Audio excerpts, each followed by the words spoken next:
Hey, what's up guys, and welcome back to the channel. And today we're getting into 2 hours of some horrifying Reddit stories. And oh boy, do I have some scary, disturbing, and downright terrifying Reddit stories for you guys today. So make sure to stick around. And I appreciate you guys stopping by. It means the world to make sure you like the video and subscribe to the channel. The channel subscriber goal is 1 million subscribers before the end of the year. So please subscribe.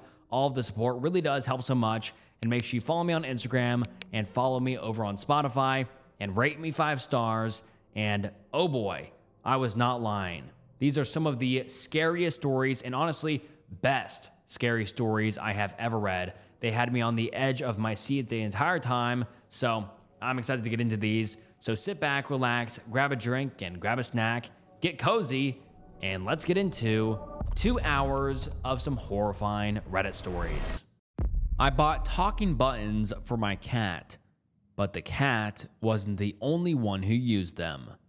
Written by Let's Split Up. It's actually my youngest son's cat who learned how to use the buttons.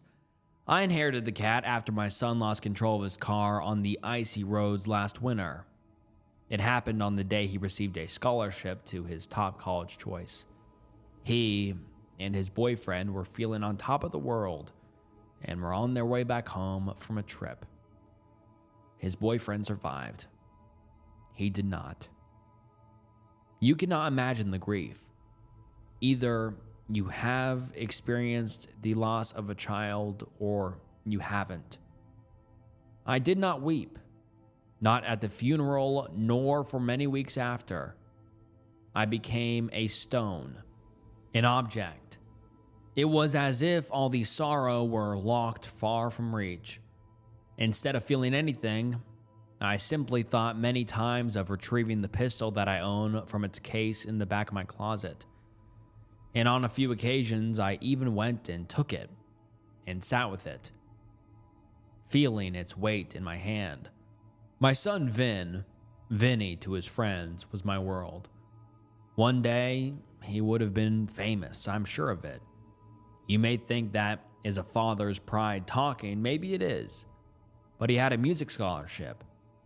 He would have performed for presidents and world leaders. In my mind, when I see him, it is usually at his piano, playing for his cat. When he was 15, I promised him a kitten if he did well in school, and he picked out this tabby, the tiniest and angriest tabby in the world, and named her Terry. She loved only him and hissed and growled at anyone else who came near, including me. She also peed on his clothes and on mine and on my bed.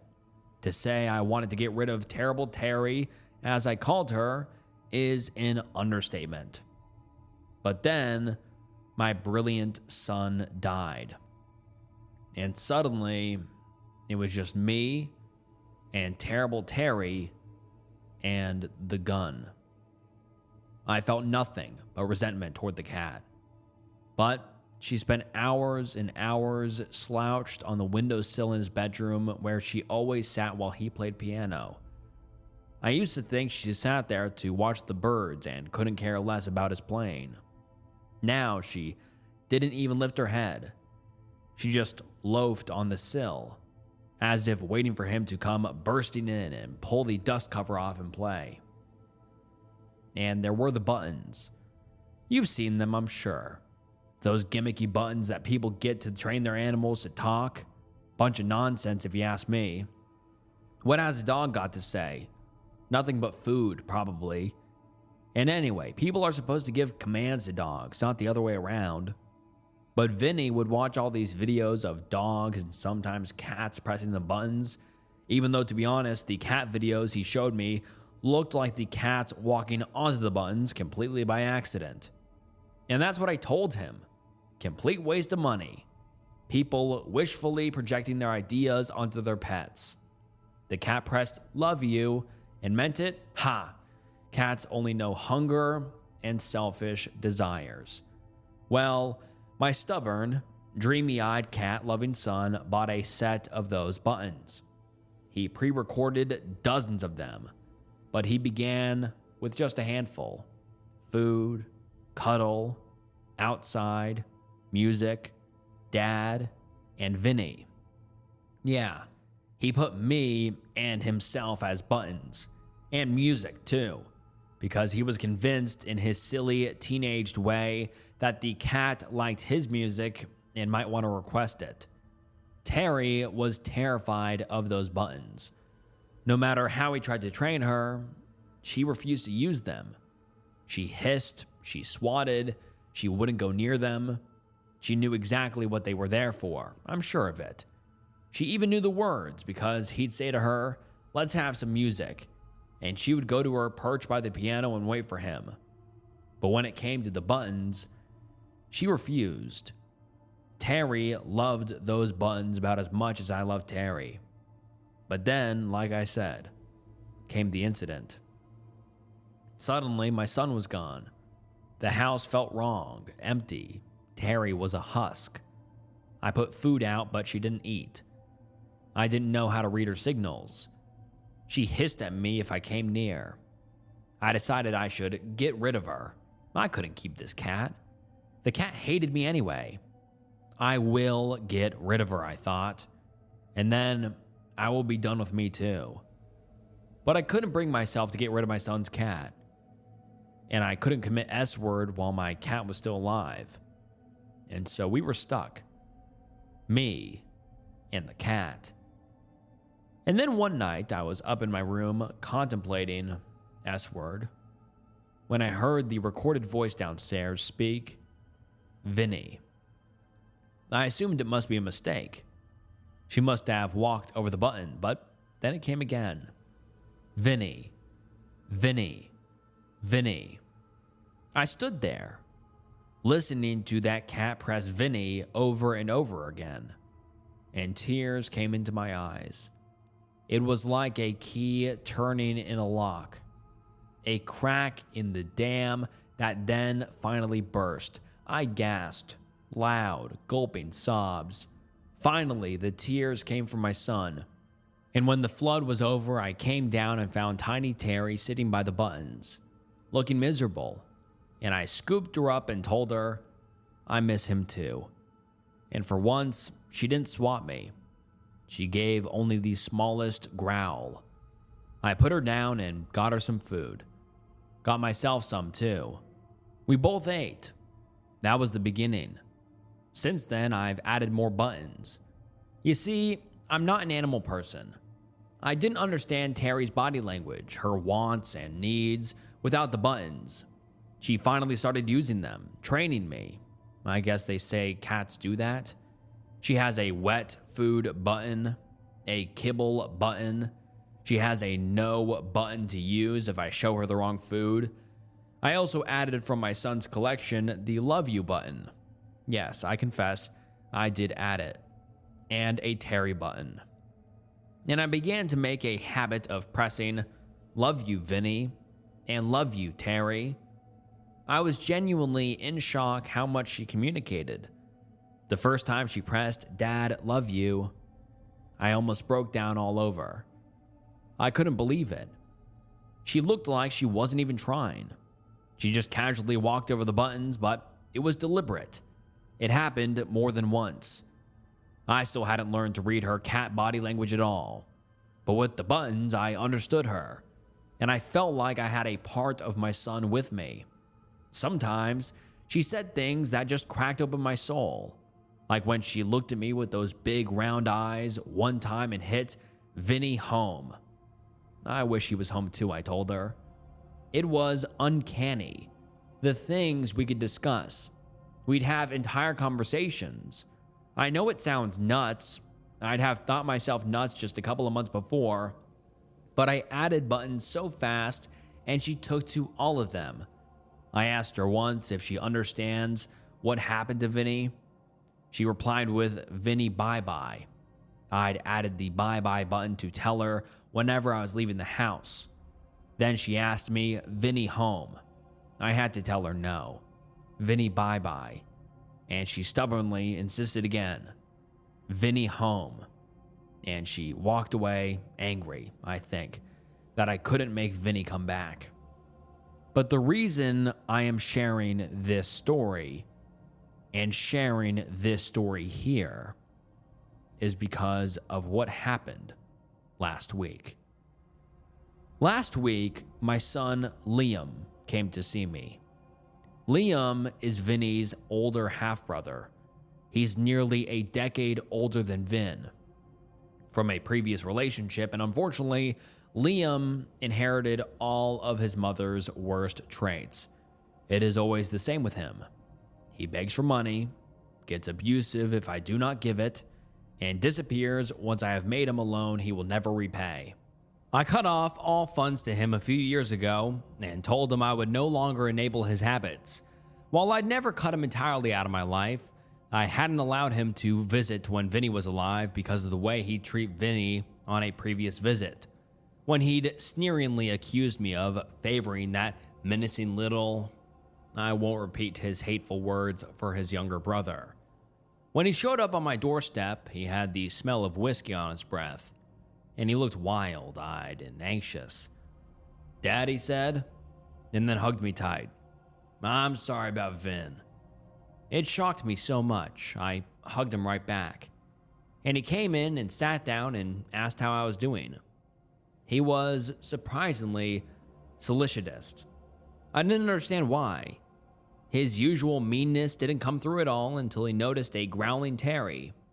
"You still have that little piss queen?" he asked, and reached a hand for her, only for her to swat and run away. "Little shit," he said. "Her name is Terry," I said defensively. He laughed. "Didn't you used to call her Terrible Terry?" "She doesn't pee on things anymore." From the button area came presses of "bye-bye." "She wants you to go bye-bye," I said. "She can fuck off. She's not your son, I am." "Bye-bye." I didn't like the way he talked to the cat. Though a few minutes later, after she peed on his shoes, I found his anger more understandable, and I locked her up to prevent him from harming her. But he seemed genuinely sad about Vinny, and even asked about Vinny's boyfriend and his recovery after the crash.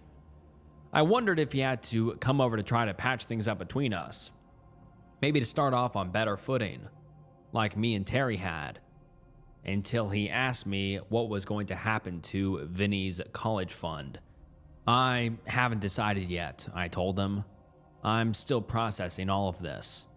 "But he's not going to use it, right? I mean, even before the accident, the money you'd been saving for him, he had a scholarship, right? He wasn't going to need it, and he definitely won't need it now, Dad. I could use a loan." "Liam, you still have one son left, Dad." He burst, and there was the old rage. "Why do you always treat me like this? Even when he's dead, he still deserves more than I do. I bet you cut me out of your will too, huh?" "I did not." "You didn't?" "No. You both get equal shares." "Oh, okay. He calmed down. "Sorry, I have a lot of resentment, I guess. I'm sorry, but about the loan, is there any way? I will have to think on it." Okay. You think I'll make us drinks, okay?" I should have known what was happening when he went into the kitchen and was fumbling around longer than necessary. I should have known, but how could I? I had already lost one son. How could I suspect the other? How could I imagine the worst? I wanted to believe things would be better. I drank the alcohol he put in front of me without thinking. I assumed the wooziness was just the booze. It had been a long enough time since I'd had a real drink. Somewhere in the bedroom where she was locked up, Terry was howling her little heart out. I'd never heard her make those sounds and said I was going to let her out, but when I got up, the whole world lurched. Liam's arms caught me and he said, "Got you, Dad," and then kept whispering in my ear, his breath still reeking.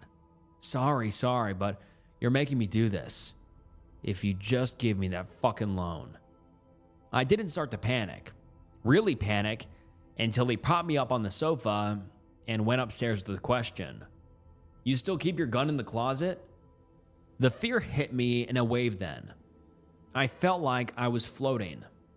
like I was drifting away from my body, like I was lost in some strange and horrible dream. I tried to stand, to stumble to the table and grab my phone, but I fell and heard the crack of my head against the table's edge. The ground came up to meet me. Pain shot through my skull. Footsteps thudded overhead, cursing as he rifled through my closet. I tried to pull myself up again, finally managed to grab my phone. The scream swam in my vision. My fingers were fat and clumsy as I tried to push the keys to call for help. A hand smacked the phone out of my grip. "It's 'cause you won't help me," Liam rambled as he again wrapped his arms around me to try to get me onto the sofa. "Everyone knows you're depressed. Can't handle Vinny's death. You should have just done it, man. If you'd just done it, I wouldn't have to." "Puh," I gasped. "This is the only way. This is how it was gonna be anyway. You don't even want to live anyway. In your own way, you're helping me out here in the end," he said. And then, in response to the howling from the other room, he suddenly shrieked, "Shut the fuck up!" The howling stopped. Liam glared toward the door, his breaths coming hard and fast, then looked back at me. Everything had become so blurry. His words were a garble, his features a haze. I felt the cold muzzle of the gun as my heart galloped in my chest. From Vinny's room came a sharp rustle, like a curtain or a sheet. And then the piano, the notes of a piano. "The hell?" Liam's voice slurred through my drugged haze. Is someone here?" The playing continued, unsteady but beautiful, unmistakably Clair de Lune, just like Vinny had always played, but slower, halting. And I wondered, it couldn't be the cat, could it? It almost sounded like the cat walking deliberately across the keys, the same way she walked across the buttons, but that would have been impossible. "Who's there?" snarled Liam. Was all I could manage. He snatched up the gun and stalked toward the bedroom door. In my blurry vision, he wavered back and forth, and when he opened the door, there, at the piano, was a figure, flickering and impossible. A figure that both was and was not there. And Liam screamed and raised his arm, and the world exploded as the gun went off. And then there was the howling of the cat, and the cat came charging out, all bristling like a tiger. And with her, that same figure from the piano. And Liam was screaming in terror, and fired the gun again, and ran out the door. What I remember next is waking in the ER. Neighbors apparently called police after hearing the gunshots. When I was discharged and returned home, my head wrapped from the concussion, I was relieved to find Terry whole and alive. She hurried over to greet me, tail up.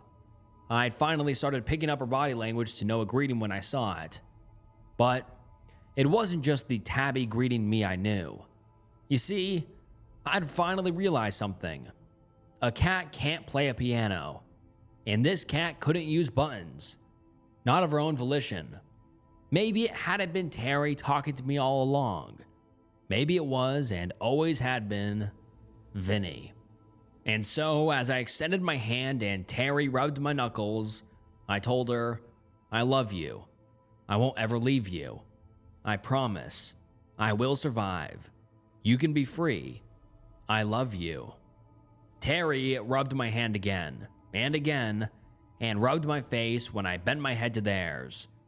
Then she patted over to the buttons and walked across them. And I listened to my son's recorded voice. "Love you. Love you. Bye-bye." Terry hasn't touched those buttons since. But every once in a while, when I'm very deep in dreams, I think I hear the sound of the piano. I found a weird house sitting ad. It might be the best gig I'll ever get. Written by Sapphire Lion 15. It seemed like easy money. Wanted. Weekend house sitter. 3 days, 2 nights, will pay for food, $500 a day. Call Agatha. I should have been more suspicious, but at the time I was fresh out of college, up to my ears in debt, and barely managing to pay rent every month. I'd been looking for steady work, basically anything that would let me get groceries without filing for bankruptcy. When I saw the ad stapled to a tree on one of the city streets, I'd house sat for friends and relatives before, and the flyer didn't mention anything about pet sitting, babysitting, or anything like that. Plus, the pay would cover next month's rent, and if I did a good job, I might be able to make the gig the regular thing. I called the number, thinking there was no harm in at least making sure the offer was legit. Agatha turned out to be an older woman who answered on the second ring. She understood that the ad seemed too good to be true and told me that she could prove the offer was valid, giving me an address to look up and her full name to Google. I put her on speaker and did so. As it turned out, Agatha had been a pretty big deal 10 years before. She'd been a fashion critic who was well known for her refined tastes and almost supernaturally good predictions about what would be in every season.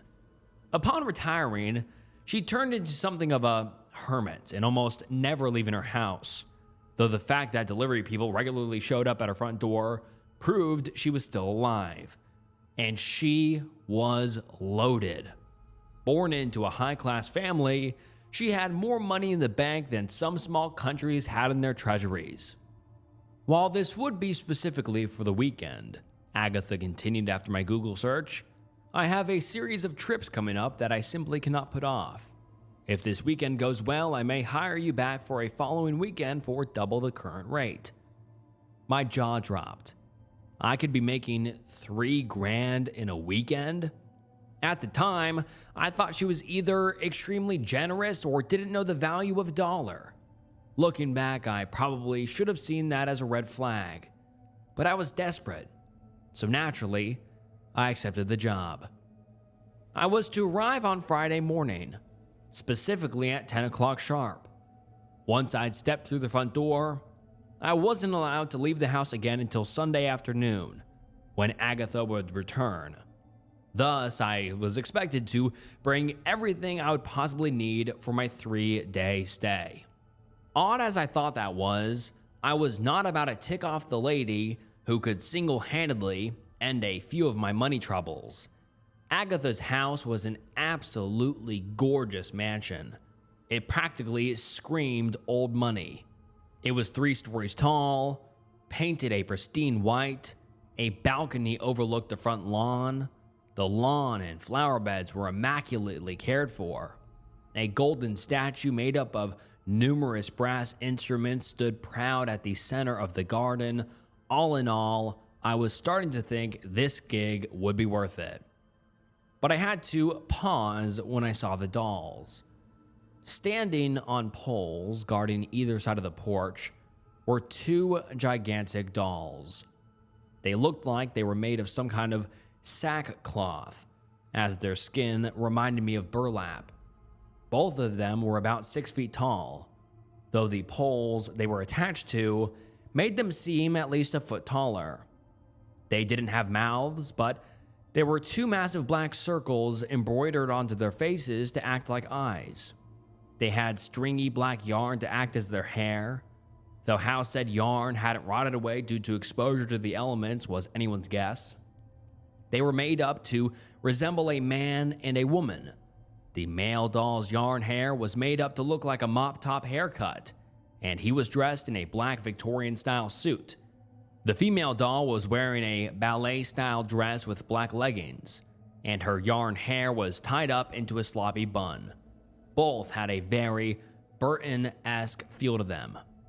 As surprised as I was to see the dolls, especially because of how out of place they were, I shrugged and played it off as a weird interest Agatha had. After all, she'd hardly be the first rich person to have an eccentric hobby. Agatha all but pulled me inside when I knocked on the door. She was a sharply dressed woman in at least her late 60s. I noticed that a suitcase was sitting behind her. She looked satisfied to see that I had arrived on time and had a suitcase and duffel with me. "Got everything you'll need?" she asked in lieu of a greeting. "Everything I'll need," I reassured her. Good, very now. On to my taxi here." I looked out the still open front door to see a taxi pull up right beside my beat up Prius. "I'll pay you what you're owed as soon as I get back," she told me as she picked up her suitcase. "I don't have time to go over everything, so I left a list of rules for you on the kitchen table. Follow it to the letter, and everything will be fine. See you Sunday." With that, she went out the door, shutting it behind her. I blinked, wondering if that was normal behavior to someone leaving their clearly expensive house to a total stranger. Setting my bags down in the foyer, I walked through the gargantuan house until I found the kitchen. As she had promised, a list had been written down.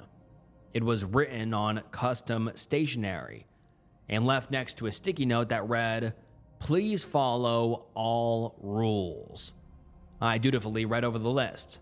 Some of the instructions were rather self-explanatory, but others were just plain weird. Number 1, please feed the goldfish in the library. The food is in a jar on the cabinet next to the tank. Just 1 pinch a day. Number 2, every night at 9 o'clock sharp, you must be in the living room, staring out the picture window. You must watch everything they do. Do not look away. They like an audience. When they bow to you, clap 3 times and close the curtains. Be sure to open them again in the morning. Number 3, please don't smoke or vape in the house. If you must, please only smoke or vape on the balcony. Number 4, if you touch any books in the library, please put them back where you found them. Number 5, if you are injured or feel sick, sleep on the couch on the back patio. Be there by 9, and you'll feel better by the morning. Number 6, on Saturday night, leave a paper plate of frozen crinkle-cut carrot slices on the welcome mat. Be sure you do this by 6 o'clock at the latest. Don't worry about getting the paper plate. They never leave leftovers. Number 7, Ross, the gardener, comes on Saturday morning. Jeb, the special gardener, comes every Saturday evening. Do not speak to either of them, and do not let Jeb know I'm not home. Number 8, do not make any noise while watching them. They will excuse a sneeze or coughing fit, but everything else will make them unhappy. And finally, number 9, the streaming service is yours to use as you like. If you order any pizza or food for delivery, leave a note telling me where it was at and what it cost, and I will cover it. Help yourself to anything in the fridge. The rules about feeding the fish, not smoking, and picking up after myself were easy to understand and follow. Fish were easy to please, and I had never been a smoker, but the other rules were weird. Still, like I said, they were all pretty easy to follow, and Agatha was being more than generous. I decided to just grin and bear it, though I have to admit that the constant mentions of they left me with a knot in my stomach. Friday was spent exploring the house and finding all of the rooms listed. The library was on the 2nd floor, right next to my guest room, which looked like a luxury hotel suite. The back patio was a fully covered and furnished deck, with glass doors and windows keeping Mother Nature out and a connected heating and AC unit keeping it comfortable. The living room was a surprisingly big room. You could have parked a car in there and still had room for 10 people. The picture window mentioned in the list was so big it took up most of the wall, and was framed by red velvet curtains, which greatly reminded me of the curtains used in theaters. After a dinner of ordered pizza and a Mountain Dew, I saw that it was 10 till 9. Too curious to disobey, I went into the living room and looked out the picture window. The sun had set by that point, with the porch light and various lights in the garden illuminating the front. Then at 9 on the dot, just when I was starting to wonder what the big deal was, it happened. The two dolls I'd seen earlier jumped off of their posts. There was no warning. One moment they were still and lifeless, and the next they were moving like it was the most normal thing in the world. The male doll offered its arm to the female one, who took it delicately. They walked over onto a bare patch of grass, one right in my line of sight. The male doll touched the statue of the orchestra I'd seen earlier. Eerie, unearthly music filled the air. Then, as I watched, they began to dance. It wasn't a waltz or a salsa or any kind of dance I had seen before, but it was undeniably dancing. They stepped in time to the music, never looking away from one another. At times, the male doll would dip or whirl the female doll around before they began slow dancing once again. My heart hammered as I struggled to rationalize what I was seeing. My eyes were frozen on the pair. Finally, the music tapered off. The dolls stopped their dance and turned to face me. They'd known I was there all along. I was as still as a statue as their black, unreadable eyes focused on me. Then, perfectly in sync, they bowed at me. Remembering the rules, I gave 3 loud claps and closed the curtains as quickly as possible. Then I got out of that room as fast as I could. I made a break for my guest room, avoiding all windows. What if they were still watching the house? And taking these steps 2 at a time. I slammed the door when I got into my room, breathing heavily. Like a scared little kid, I darted under the bed, shaking. How in the name of sanity had that just happened? Did Agatha know it would happen? I had just pulled out my phone in my pocket, wondering what I should do when it buzzed. It was a text from Agatha. I know you must be frightened, but don't be. They only want an audience, nothing more. Just follow the rules and you'll be safe. I sent her a few texts, most of them asking or really begging for answers, but she never replied. I spent most of my night under the blanket in my guest room, hugging my plush sea turtle and not daring to look out the window, lest I see one of the dolls staring at me. Morning eventually came. Exhausted from a fearful, sleepless night, I trudged down the stairs to make some coffee. I froze when I heard someone moving outside, until I remembered the list. One of the gardeners always came Saturday mornings, and I wasn't supposed to speak to them. Tempted as I was to see anyone real, to try and convince myself I wasn't crazy, I decided to abide by the rules, which meant I had to open those living room curtains. I held my breath as I pulled them apart, and wasn't quite sure how I felt when I saw that the dolls were back on their poles, like nothing had ever happened. I had a bowl of cornflakes and a cup of very strong coffee for breakfast, deciding to try and binge comfort films until I could convince myself it had all been some wild dream. Unfortunately, that plan was dashed when, while walking back to the TV room, I tripped on my own discarded sneaker. While my landing was painful, it was nothing compared to the sprained ankle I got in the process. I bit my arm to keep from screaming and managed to hobble back into the kitchen for some ice. I wound up still going on a movie binge, but now it was because I was confined to the couch. I was wondering how I was going to get up the stairs that night if my foot was a mess until I remembered, according to Agatha, I had to sleep on the back patio if I was hurt, which meant that I wouldn't have to see those creepy dolls. While I still didn't know what was going on, I felt much better thinking that I might have a more normal night. I spent the rest of the day following the instructions as best as I could, leaving the chopped carrots on the welcome mat after the special gardener left.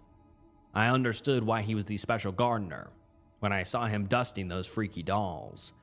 After I had fed the fish, I went about my nighttime routine, made more difficult with the busted ankle. By 8:50, I had gotten myself settled on the back patio. The patio's couch was as soft as a bed, and there were enough pillows for me to feel comfortable even after I used 2 of them to prop up my foot. After taking a blanket from the linen closet, I was ready to get a full night's sleep. I had just closed my eyes, starting to drift off, and then I heard it. That eerie, unearthly music. I pulled the blanket over my face, too afraid to think of doing anything else. As I listened, the music stopped mid-note. I froze, wondering what that meant. For a few minutes, it was dead quiet. Then I heard it. 2 pairs of unnaturally light footsteps. They walked in sync, slowly, as though they weren't in any kind of hurry. And they were walking towards the porch.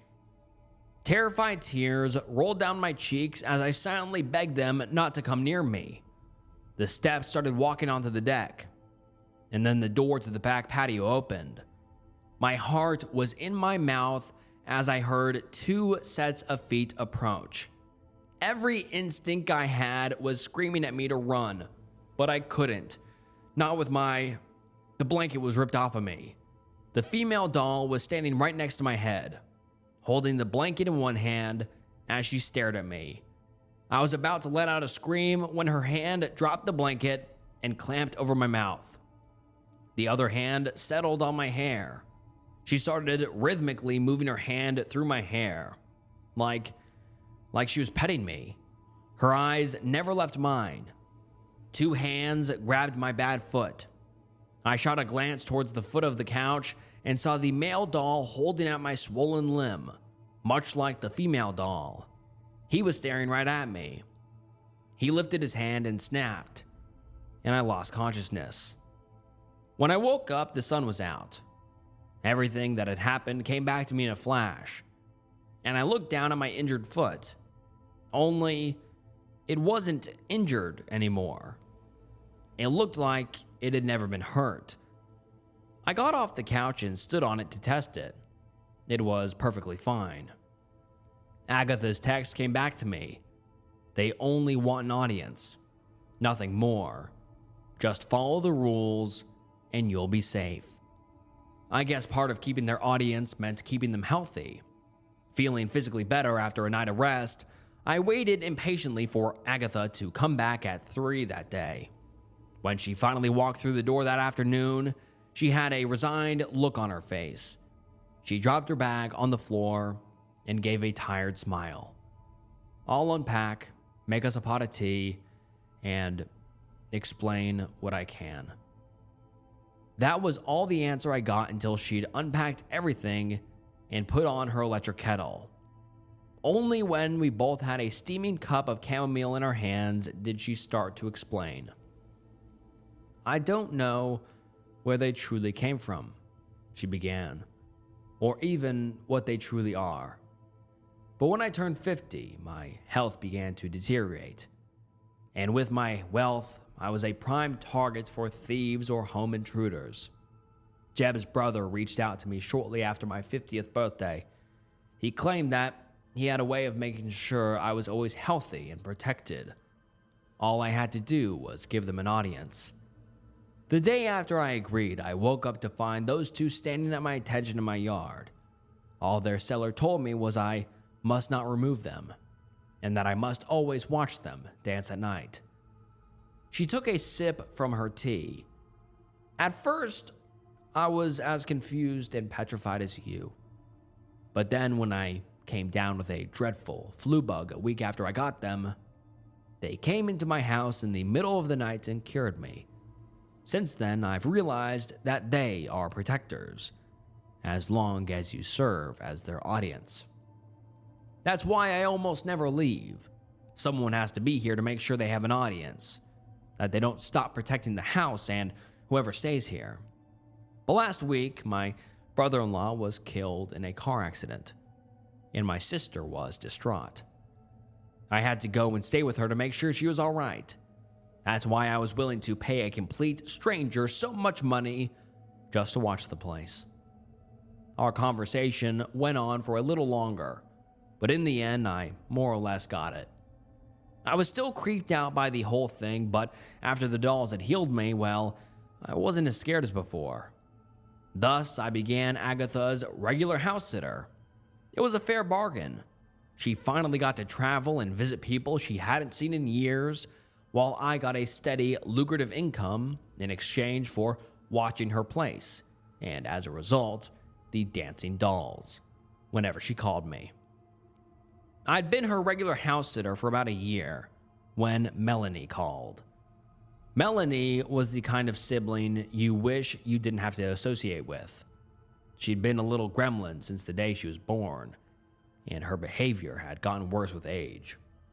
It didn't matter how many times my parents put her in timeout or she got detention in school. No mistake she made was her fault.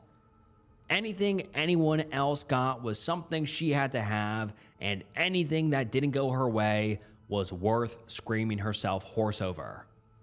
When I got into college, she'd thrown fit after fit about not being able to go to college herself until they let her take an early admissions test. When she passed, I still think she bought the answers off of someone. She packed her bags and went straight to the enrollment office. She immediately made herself the bane of everyone on campus's existence. Any time she wasn't in class was spent hooking up with frat boys or getting blackout drunk. She constantly skipped classes, mouthed off to teachers whenever she bothered to show up, and she wound up having to rent an apartment off campus when she yelled transphobic slurs at a trans man and got herself banned from the dorms. She was eventually expelled, and my parents refused to let her move back in with them until she learned how to act like an adult. She swore she'd show them by marrying rich. In the 3 years since she'd made that deal, she'd gone through 4 different boyfriends and 9 different jobs, most of them at fast food joints. Refusing to admit defeat, she'd started trying to mooch off any relative that didn't already hate her. So, it shouldn't have been surprising when she called me, talking in that sickly sweet way she always did when she wanted either money or a favor. And he totally left me for no reason and said I would never get a job at his dad's modeling studio. She whined, finishing a clearly falsified story and giving a few fake sniffles. So anyway, if you know any way I could get a job, sorry Melanie, I can't help you job hunt. I cut her off as I finished stuffing clothes and my plush turtle into my duffel. I have something really important to do this weekend. Liar, she screamed through the phone. Mom said you landed a cushy job working for a rich lady. I want in. I sighed. Mom didn't have a filter and always babbled to everyone about everything. It's not that simple. This really is a one-person job and... Great, so quit and I'll take it. What's the address? I hung up. Melanie only ever heard what she wanted to hear. Given how completely insane my sister had always been, I really should have predicted what happened next. Agatha's brother was getting hip replacement surgery, and since it was last minute, she was paying me $7,000 to watch her house for a whole week. Obviously, I said yes. The rules hadn't really changed, and by then I had them memorized. I thought I knew what to expect, other than keeping the fish fed and watching the dolls dance. My days watching Agatha's house were quiet. What I didn't expect was the knock on the door I got on the first evening of my latest week there. Agatha hardly ever got visitors that weren't from people she'd hired, so naturally, I was startled. I looked at the clock.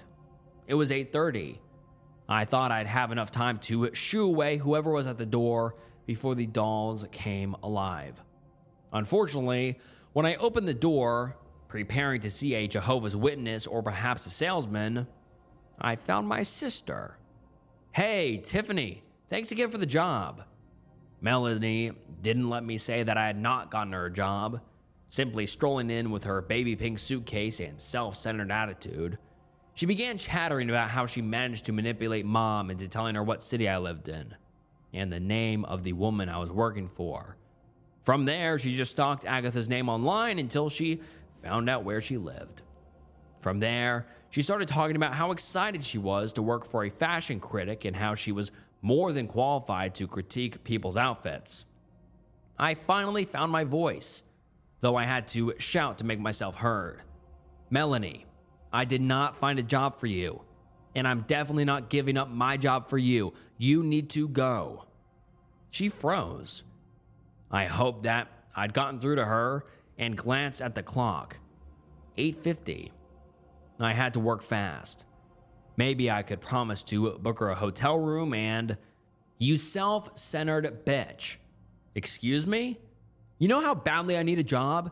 You knew I was perfect for the job from fashion critic, and you wouldn't give up your job for me. You selfish bitch." "Melanie, you've lost it. Why don't you? Are you trying to get rid of me? You are, I can tell. Mom and Dad got rid of me. Grandma got rid of me when I sold her car. Uncle Jake got rid of me when I broke his microwave. My boyfriend left me. My bosses all hated me. Now even my own sister? Well, tough. You're not getting rid of me that easy." She grabbed one of the antique bottles on Agatha's shelves and smashed it against the wall, sending glass shards to the floor before she came at me with the broken bottle. My self-preservation instincts took over, and I ran for the first exit I saw, the back door. As I ran, the doll's unearthly music began. I paled. I was too late. What would happen now that I had broken the rule? "Come here, you family-betraying bitch." I forgot about the dolls as my sister came at me, screaming like a banshee. I tripped over one of the patio's footstools, landing flat on my back. She was on top of me in seconds, her eyes wide with madness as she tried to stab the broken bottle onto me. I pushed her back with all of my strength, my heart beating 1,000 miles a minute. She was stronger than me, stronger than I would have expected. She started pressing the bottle against me. Then Melanie saw something behind me and froze. What the? She was lifted off of me. My hands flew to my neck, gasping as I pressed against the cuts. I didn't have any trouble breathing, and to my relief, the cuts were only a flesh wound. Before I could get up, I felt someone's arms lifting me. I turned, but for once, I was relieved to see the female doll. Muffled screaming turned my attention to the male doll, who was holding my sister. The female doll continued to hold me as she watched her partner walk out of the patio, the struggling Melanie in his arms. From the front yard came the sound of the eerie music. With the female doll and myself as the audience, the male doll held Melanie in a bridal carry as he went to stand on a bare patch of grass. Then he began a slow single dance. It was a bit like a tap dance, only made more complicated due to carrying a struggling woman. As he spun her, though, Melanie seemed to enter a type of trance. He set her down and she stood, a dopey smile on her face. Their dance began something more akin to a waltz, with him leading her in one dizzying turn after another. When the music began to crescendo, he took her into his arms again. She stared at him with wonder, a big smile on her face. The female doll then turned, making sure I was facing the door into the house, and said to the male doll, "My sister." There was the sound of ripping seams, then a blood-curdling scream. Melanie's scream. Then, nothing. The female doll set me on the back patio's couch as the male doll came back. He was alone. The female doll put a hand on my throat, examining the cuts. Then she snapped, and I was out cold. The next morning, I turned on the news to find that the body of a woman who had been found in the woods nearly a mile away. Her broken-down car had been right next to her. Judging by the state of the corpse, the general consensus was that she'd been driving through the woods, decided to stop for whatever reason, and had been mauled to death by some sort of animal, with most people thinking it was a bear. I had a feeling I knew, but I wasn't about to say anything, seeing as how Melanie managed to tick off anyone who knew her for more than 30 seconds. No one was grieving especially hard. Agatha heard the news and called me. Apparently, that wasn't the first time the dolls had come to someone's rescue. "Just be glad they enjoy an audience," she told me. Her tone was grim. "If they ever find that you had no reason to miss a performance." A lump formed in my throat as I realized what she meant. Why am I saying all of this now? Agatha drafted her will yesterday. She has decided that she will leave her house to me to do with what I please. I've already decided to sell it. The money from such a sale would pay off the rest of my loans, and it's not like I need such a big house anyway. I finally managed to talk to Jeb, wondering if he could take the dolls when I sold the house. He said it was impossible. The house was now their home. It'll be a long while before Agatha passes, especially since she has a guaranteed way to recover if she's sick or injured. But when the time comes, be warned. If you happen to see a fancy mansion for sale and are told of a list of rules that must be followed, follow them. They won't like it if they lose their audience. Lima, India, Sierra. Written by Saturday. A lot of people wonder why I don't carry around a smartphone. It's a strange thing not to have. I still have a phone, it's just that it's a very basic model and I only use it for calls or texts. I'm not even that old. Most figure I'm some kind of technophobe, but it's something different. My wife rolls her eyes every time she sees me making a call with it. She calls it my comfort brick. Meanwhile, she's checking out life hacks on TikTok. I've tried telling her about why I am this way a couple of times, but it's been hard to put into words. So, in an effort to collect my thoughts, I'd like to tell the world about what happened to me a couple of years ago, and, to an extent, what is happening still. I was working on my master's degree, but I was having a hard time finding something to write a paper about. I couldn't come up with a good subject, and time was running out. I managed to get a deadline extension, but only if I could present a suitable subject. I was about to give up when one of my professors suggested I talk to a man working in the private sector. He was a licensed physician who'd gone into private enterprise, but he was sure to have something interesting going on. I got in touch with him, and he asked me to come in the same day. Let's call him Solomon. Solomon and his team were working out of an honest-to-God laboratory. Most of their work revolved around medical hardware, so they had sterile white rooms to protect sensitive electronics. Solomon was about 6'6" and balder than a bowling ball. He towered over his workers and had a very soft demeanor. He would calmly shake my hand and nod as I presented myself. I got the impression that he was a kind man. You notice that sort of thing. As I explained my situation, he made a suggestion. I'm working on a project called LIS. I can't share all the production details, but we collect a lot of data related to sleep. I could share that data for your paper. That was amazing news. I could easily do a study with that kind of data to back me up. I was scheduled to help Solomon and his team to collect test subject for his LIS project. It was simple enough. People were supposed to take a supplement before they went to sleep and use a headband to record their experience. Didn't matter if they slept long, short, or barely anything at all. Data was data. This was bulk collection. They'd already gone through about 20 iterations of the project, so this would be the 21st generation. I wasn't allowed to take part in the earlier versions, but I was going to get full access to the Generation 21 bulk data. That would be more than enough to cover a master's study on a related subject. I put up some posters around campus, and it didn't take long for people to sign up.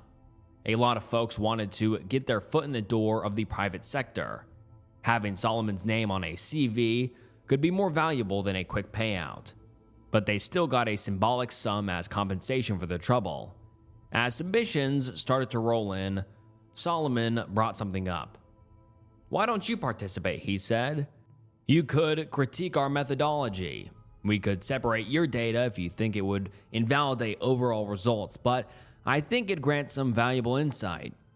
You sure that'd be appropriate?" "Of course," he smiled. "You're already a part of this. Might as well get your hands dirty."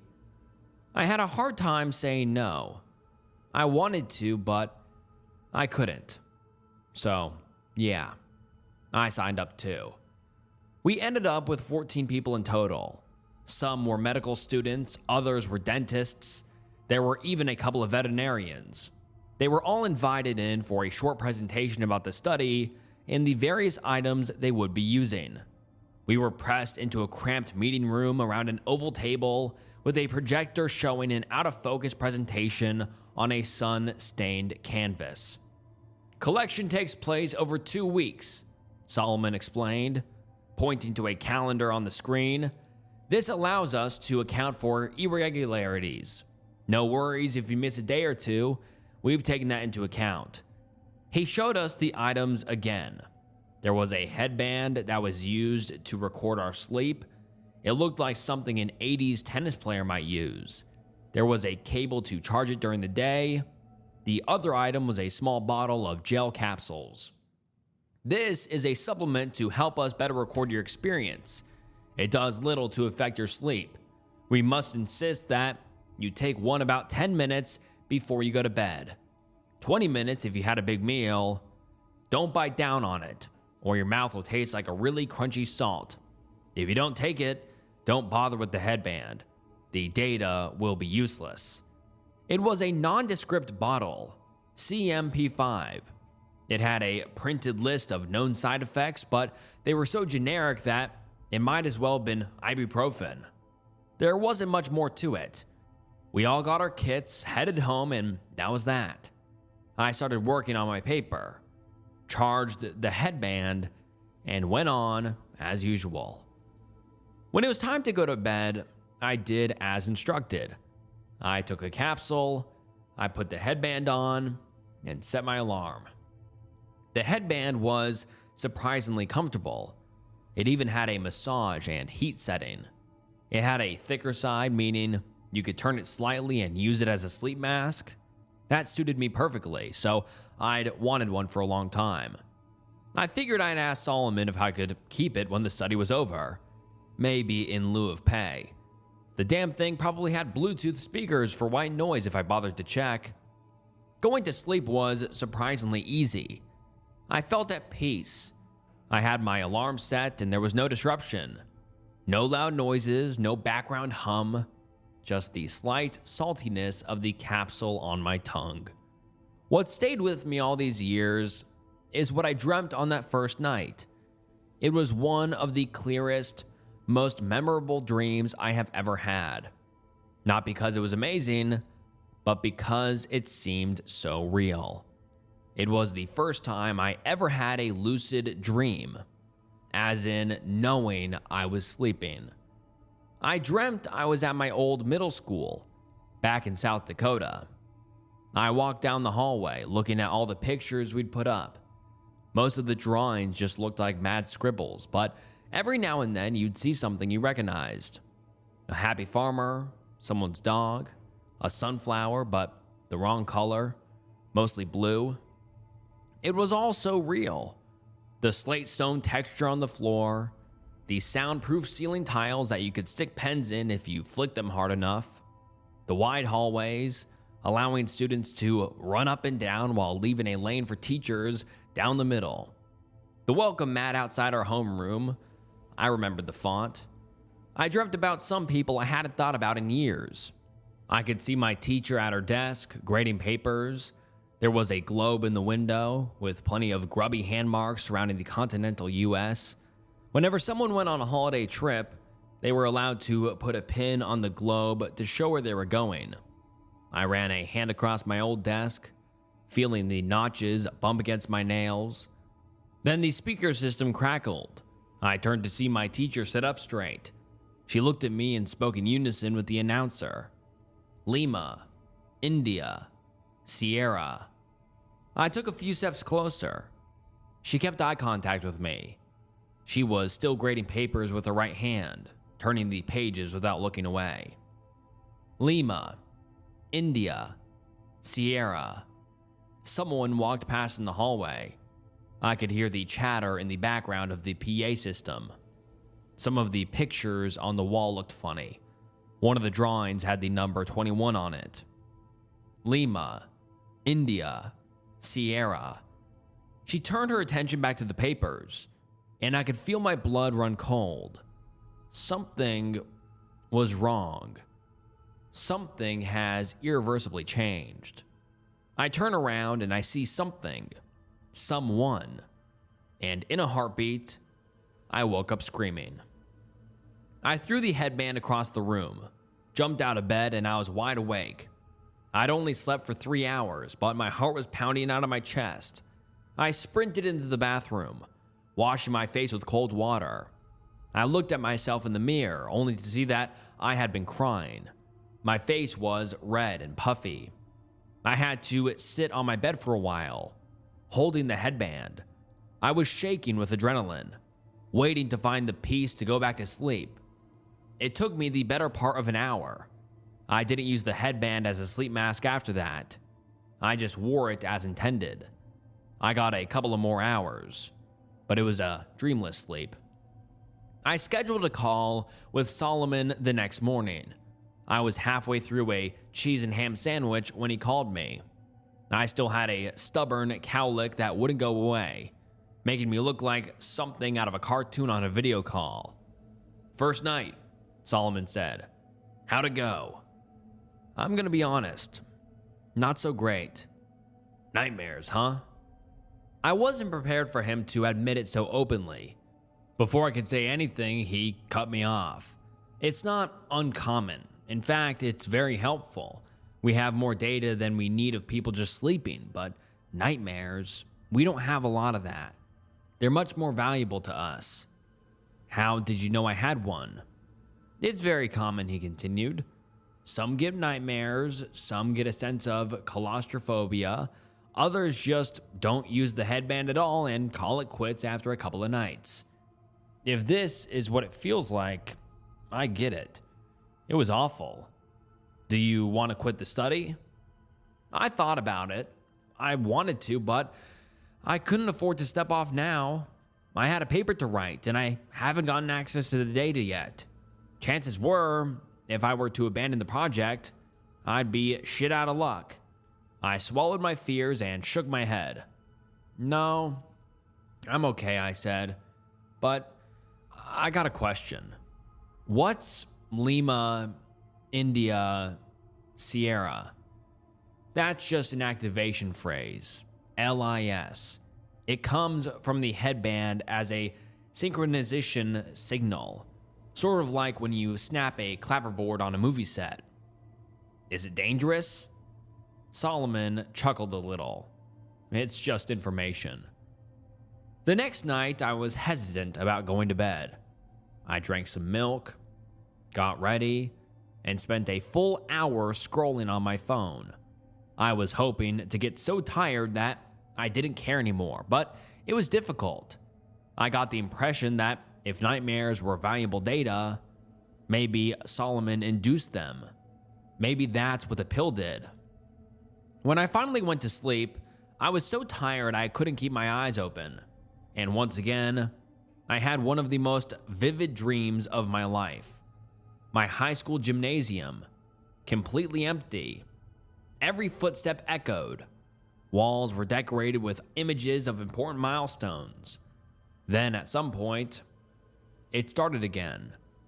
Not the PA system this time, but just this omnipresent voice, as if spoken by the walls themselves. Lima, India, Sierra. I remembered what happened last time I heard it. I spun around, looking for a solution.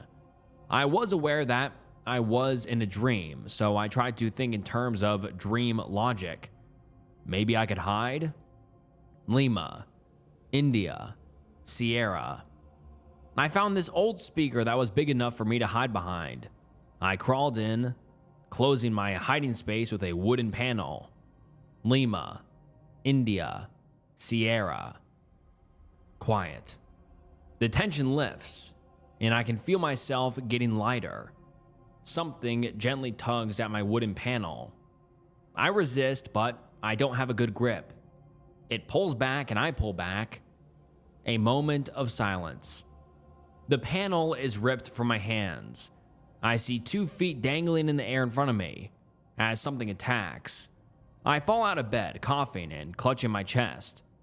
I'm crying and I'm having trouble breathing from the snot covering my face. I am a wreck, and I've only just woken up. I got about 4 hours of sleep that night. This would go on for a couple of nights. I was a wreck, but I had studies to take care of. I still went to classes, I still worked on my paper, and I had a cheap cheese and ham sandwich in the cafeteria at lunch every day. This one time, as I sat down for lunch, I noticed I wasn't the only one yawning. Not that unusual, but I recognized a person across from me. It was one of the other people who'd signed up for the Solomon study. She was about my age, but in a different field. I could tell she was struggling too. People don't usually chug 2 Red Bulls for lunch. I got up and walked over to her. "You're in Solomon's study, right?" "Yeah." She put her half-drunk can of Red Bull up to her temple, cooling her head. "Mind if I join you?" "Knock yourself out." She introduced herself as Norma, Midwestern gal. Started her studies later in life than most of us. She had the appearance of someone who could probably cook one hell of a chili. "Trouble sleeping?" I asked, nodding to her energy drinks. "Yeah. How about you?" "Same." We sat there for a moment, exchanging a couple of pleasantries. I was doing my master's thesis. She was about to start an internship. "I hear this phrase," I said. "Whenever I hear it, I know it's about to get bad." She looks up, nodding enthusiastically. We say it at the same time. Lima, India, Sierra. Her eyes light up. "Yes," she exclaims. "That's it. I hear that one thing, and then he's just there." "Exactly," I say, then pause. "Wait, who's there?" "You know, that person thing with the seam." "What?" "It's like a person, but like a seam down the middle. Maybe it's just me." The following night, I tried to look a little closer. I go into my dream with a mission: to gather information. Not only am I unusually aware of myself dreaming, but I also look closer at the environment. That time I was at the beach, a childhood memory. I could see my sister and mother swimming in the shallows. My father was there too, leaning back in a sun chair with a book. Then he turned to me, looking up over the pages. Without missing a beat, he turned a page and spoke aloud. "Lima, India, Sierra." And he repeated it over and over. And while the others played like I remembered, I was spinning around and looking for whatever Norma had been talking about. As I did, I noticed little details in the background. One of the billboards had changed text. Initial contact, 2 hours, 41 minutes, 18 seconds. After Dad repeated those same words for the 3rd time, I felt a sense of calm. Then, terror. I spun around, looking every which way, only for something to change. I got a glimpse of someone pale, floating in midair. Someone humanoid, but the head looked a bit too bulbous. It didn't move its arms, just its vibrating chest. Then, I was awake. I didn't notice the transition until I gasped for air. I started having lunch with Norma regularly. We would share our experiences and discuss what we'd seen. For example, I shared the strange billboard text. She, on the other hand, had seen something similar. "I dreamt about my high school graduation," she said, "but my diploma looked like an email." "An email? What did it say?" I couldn't read it all before it got me, but there was an address. She handed me a slip of paper. I almost choked on my sandwich. It was Solomon's private email, the one I'd been handed by a professor when I first reached out to him. He didn't give this out to just anyone. I double-checked my phone and showed her it was the same. "That doesn't make sense," she mumbled. "How can anything from a dream be real?" There were more dreams, and every time I would get little glimpses. I would be someplace familiar, and at some point, I would hear those damn words. It could be bird chirping in the window, a TV running in the background, a ringtone, an alarm clock, a passing car. There was always something. Lima, India, Sierra. Then, something would happen. Something would attack. I usually saw it just before I woke up. For example, its fingers were tightly webbed. They couldn't flex. Also, it wasn't just pale. It was a light touch of green, like dry grass. And in every way I saw it, its feet never touched the ground. I would wake up screaming, crying, or falling out of bed. One time I was already standing up before I knew I was awake. I would feel so bad about going to bed that I'd end up staying up way too late, just making things worse. I tried to tell myself that this whole thing was on a timer, and that by the end I'd have secured a future, but it was hard to keep appearances up. My lunches with Norma later extended to others in the same study. I guess Solomon hadn't counted on us all going to the same cafeteria. There was Elmer, Candace, Joseph, Pat, and Misha. Everyone had a similar experience. Elmer swore that the thing didn't have a face. Candace said it looked like it floated in the air, like a propped-up scarecrow. Joseph said it was bald, like Solomon. Pat said it never moved. It just appeared in midair. Misha, on the other hand, barely said anything at all. He hated just thinking about the damn thing. Norma was adamant about what she'd seen. The thing had a seam down the middle, but you could only see it when it got really close. Kind of like the spine of a leaf. And we all knew that just before waking up, it did something. Something sudden and dangerous. But we never remembered what. I think it was Candace who came up with the name, Floating Man. It was as good of a description as any. But more than that, it was strangely consistent. We could all see the same thing, no matter the environment. How could a single image resonate through several people at once? How can you share a dream? I remember us all sitting there, long after we'd finished our meals. No one knew what to say. What we'd experienced was unheard of. Even if one could induce a nightmare, it was unprecedented to have a single shared image, especially one that was so clear. I think it's the pills, I said.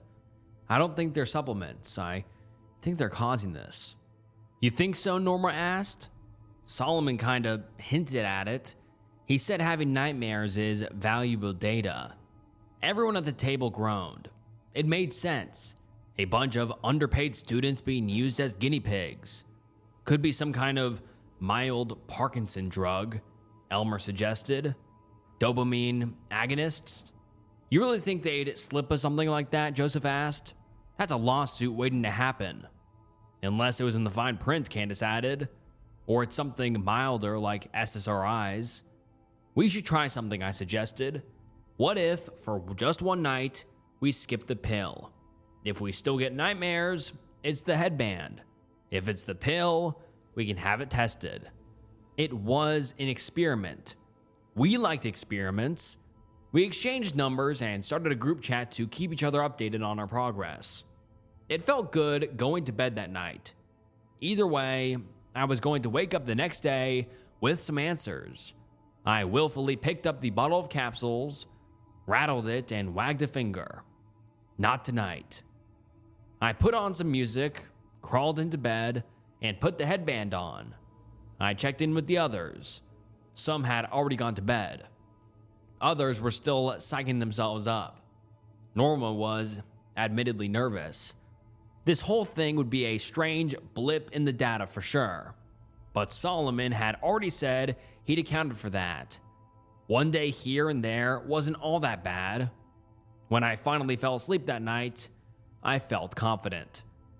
I didn't even realize I was asleep at first. It felt like closing my eyes and opening them again. But when I opened them, I was somewhere else. It was the shopping mall my mom and I used to go to when I was a kid. Most of the stores were still stocked with early 2000s fashion, and a handful of passerbys mirrored that. I could sense my mother on a bench, enjoying a soft serve. I walked around a little, feeling my confidence fade.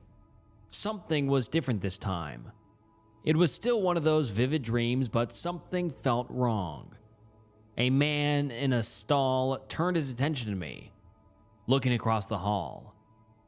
Lima. I sighed. It was gonna happen again, pill or not. It had to be the headband. I knew a comp sci guy. He could probably look into how the hell that thing works. I sat down, resigning myself to another scare. A woman walking out of a clothing store turned her head towards me while still walking the other way, speaking in a conversational tone. India. Looking around, I could sense something was off. There was other conversations happening.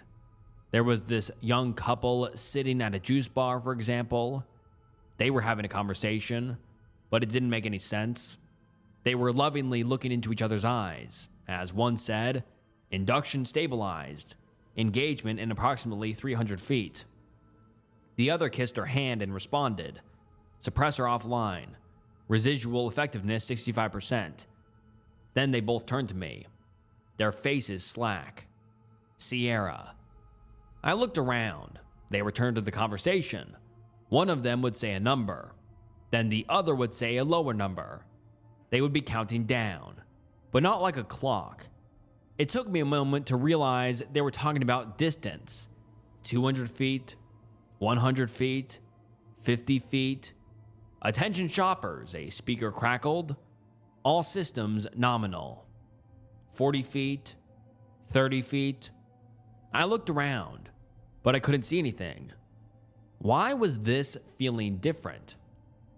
I stepped out of the open, pressing my back up against a store window. They were still speaking, and the number was going down, but there was nothing for me to see. It had to be behind me. I turned around, but there was only a store mannequin, a blank, featureless face, slumped shoulders, and as I looked a little closer, it had a seam down the middle of its body. Something smacked into my chest. I felt a piercing pain as I was flung backward, knocking over the table the two lovers were using. They just stood back up, ignoring me completely. I touched my shoulder, only to feel real physical pain.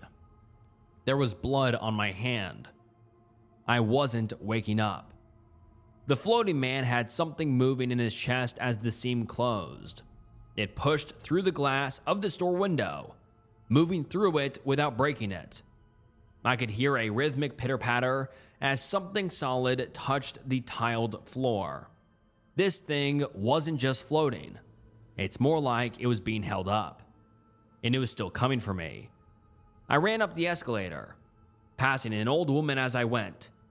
She looked at me, shaking her head. Damage assessment, moderate. I didn't have time to think. Even then and there, my shoulder ached. I could feel the pain through my body. Looking back down, I could see the floating man coming closer, always a couple of inches off the ground, not flying across the room. I hurried past a hot dog stand. The text on the front made me pause. Lima, India, Sierra.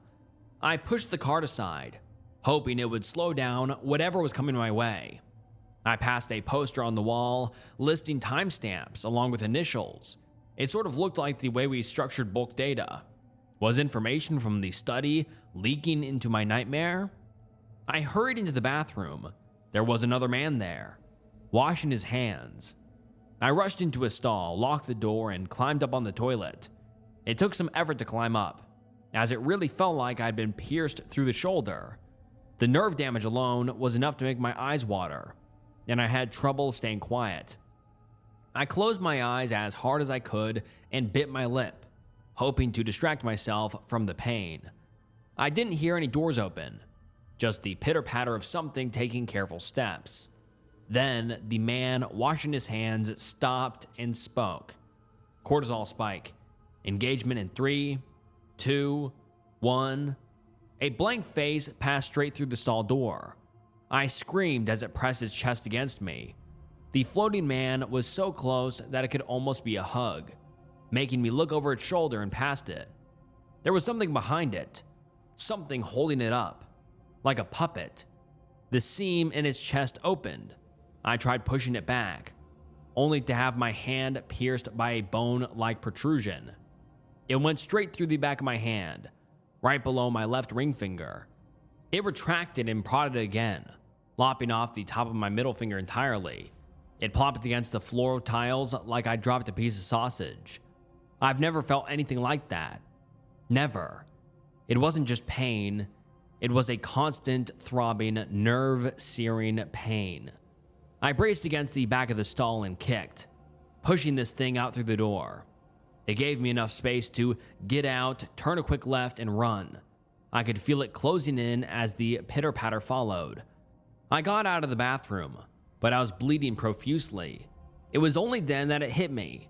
I was lightheaded. How the hell can you be lightheaded in a dream? What happens when you fall asleep in a dream? What if you pass out? What if you die? I ran past the poster on the wall with timestamps. Some of the lines were crossed out. Making my way back into the main hall, I stood in the middle of the crowded mall, doing the only thing I could bring myself to. I screamed for help. I'm standing there, bleeding from my shoulder and hand, screaming for help, and all I see are these neutral faces turning my way. 190 BPM, adrenaline spiking. I kept screaming, but no one did anything, and from around the corner, I see the floating man. I close my eyes, scream, and tear at my face, begging myself to just wake up. For a brief moment, I managed to force my eyes open. I'm in my bed. I'm so sweaty that the sheets are sticking to me. I try to speak, but it just turns into a moan. My mouth is wide open and cotton-like, and I have no sense of control over my body. I'm not awake, but I'm not asleep. I flop my arm to the side, only to see blood on my hand. I try to force myself to move, to get out of bed, but nothing happens. I can hear myself snoring as my eyes start drifting downward. My eyes close and I'm back, but it's somewhere new. It's a traffic jam on the highway. A late afternoon, probably a memory. Someone is honking and we're miles from the closest exit. As soon as I can move, I get out of my car and go on foot. I pass by car after car. Then I stop. Something tickles my mind. I look a little closer at one of the cars, only to see Candace. She's leaning back in her seat. Something has torn through her chest, breaking her ribcage wide open. There's blood on the windshield. I try to convince myself that it's just a dream. I say it loud. I say it like a mantra, and as I do, her body slumps to the side, her eyes fixed on me. Lima. I shake my head. I run. I run as fast as I can, and despite it all being a dream, I can feel my thumping chest. Why is there still pain in my hands? Why is my shoulder still bleeding? I pass by a car with an open window. The driver fans themselves with the newspaper as a radio host speaks. India. I keep saying no, like there is someone there to listen. I put my hands over my ears, hoping it'll stop if I just don't hear it. I close my eyes as hard as I can, and when I open them, I see a license plate. Sierra. I dive under a car as someone breaks a window behind me. I'm almost crushed as an immense weight steps down on the car above me, but I manage to get out with just a sprained foot. I see the shadow of the floating man in the late afternoon sun. I pull on a door and get inside a random car, only for that blank face to pass straight through the passenger side window. Something grabs me by the chest and clothes and pulls me through the door like it was made of paper.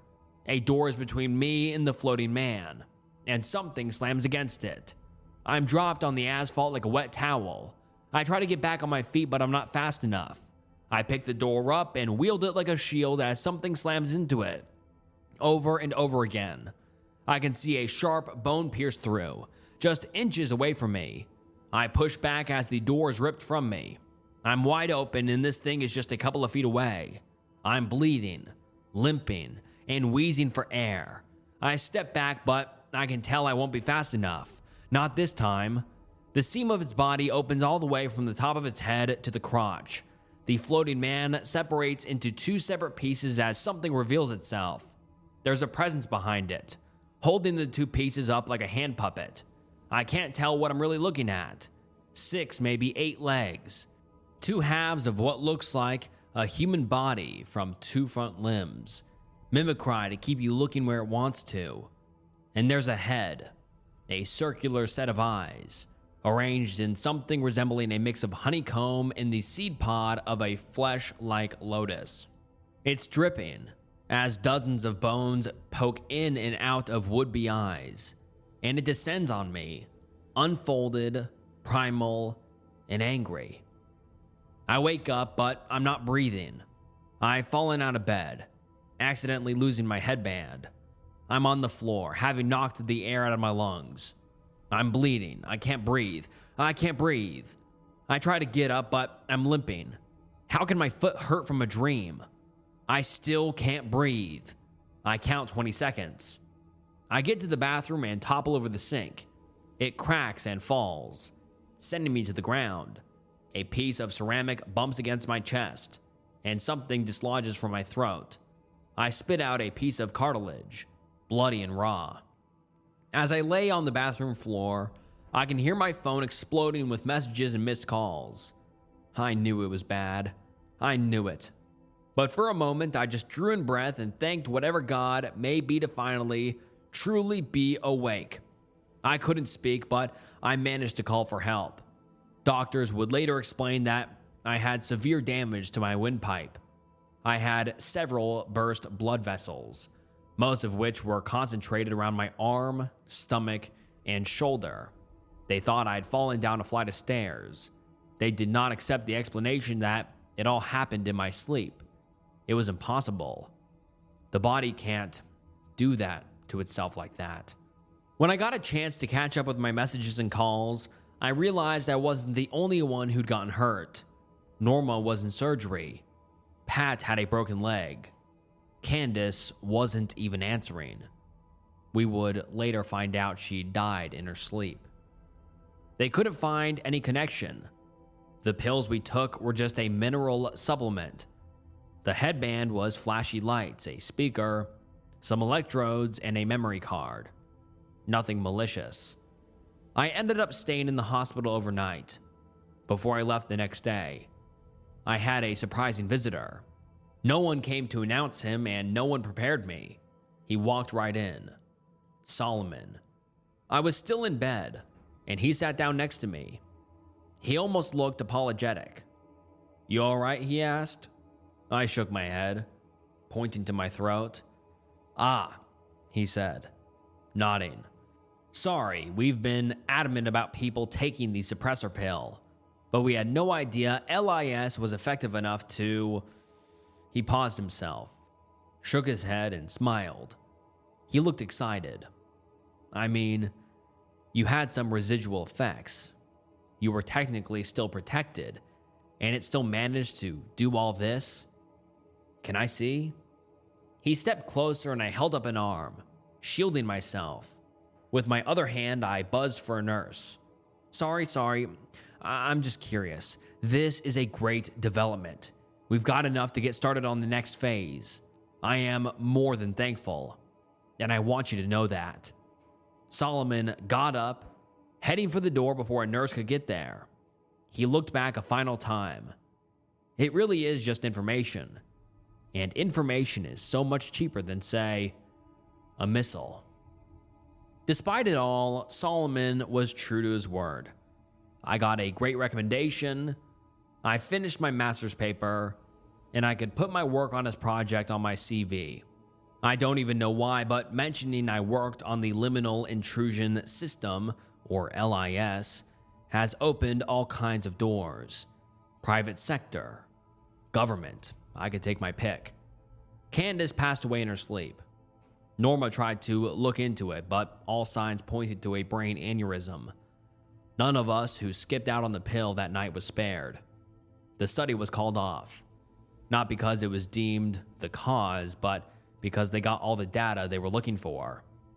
I've come a long way in my career since then. Solomon is still active, and his team has come a long way since they had to use the headbands. I think they solved their visual transmission problems. Wouldn't surprise me if all they need is lights now. That's why I don't use a phone anymore. I know what they're capable of doing. I know that if I step too far out of line or say something I'm not supposed to, I could go to sleep one night and never wake up. And the worst thing is, I would know it's coming. I just need to hear those 3 words, and I know it's happening. Lima, India, Sierra. I went off trail in Eastern Europe and barely made it out alive. Something in the tall grass almost killed me in Romania. Written by Something Goes Here Too. Look, I know how this sounds. Another 20-something backpacker with a trust fund and daddy issues, right? Finding myself across 3 continents like some cliche from a Gap Year brochure, but hear me out. I'm Andrew, and yeah, I was trying to find myself, as corny as that sounds. Klamath born and raised, bro. Those mountains taught me everything about reading terrain, surviving in the backcountry, and respecting the wilderness. By the time I turned 25, I had already knocked out some serious treks. We're talking about the Andes in Peru, where the altitude will drop you if you're not careful, the Cameron Highlands in Malaysia during the monsoon season, 3 weeks solo in the Yukon Territory, where the grizzlies outnumber the people about 50-1. Hell, I even did a walkabout in the Australian outback with nothing but a water filter and some emergency rations. The point is, I wasn't some tourist with brand new gear and zero experience. I knew my stuff. Could set up camp in a whiteout, navigate by stars, identify edible plants, the whole deal. But the steeps of Eastern Europe, that was the only place I've ever been legitimately afraid I was going to die. Not hypothermia, not dehydration, not getting lost. Something inhuman. Something that made me understand why some places have warnings that go way deeper than stay on marked trails. This was about 10 years ago, when I was still stupid enough to think experience trumped local knowledge every single time. I was working my way across Eastern Europe, planning to hit all the major trail systems from the Carpathians down through the Balkans. Had this whole route mapped out on my GPS watch. Hostels booked, the works. Not exactly the most popular trekking route, but that's what appealed to me. Lesser known trails, you know? None of that overcrowded Alps BS where you're basically walking in a conga line of German tourists. I'd done my research, knew the area could be tricky navigation, since there aren't many landmarks, but I had good topo maps and solid GPS backup. The weather looked stable. I was carrying a week's worth of food, plenty of water purification tablets, standard cold weather gear, even though it was late spring. The locals weren't exactly enthusiastic about my plans. This old guy at the outdoor supply shop kept shaking his head when I showed him my route. Stay on trails. Stay near roads. He kept saying in broken English, not go through tall grass alone. I figured it was the usual rural paranoia about outsiders. Maybe some old Soviet-era superstitions about wandering around in restricted zones. Plus, my Romanian was garbage and his English wasn't much better, so I figured we were just having a communication breakdown. Should have listened. The border crossing from Moldova into Romania was more of a hassle than I'd expected.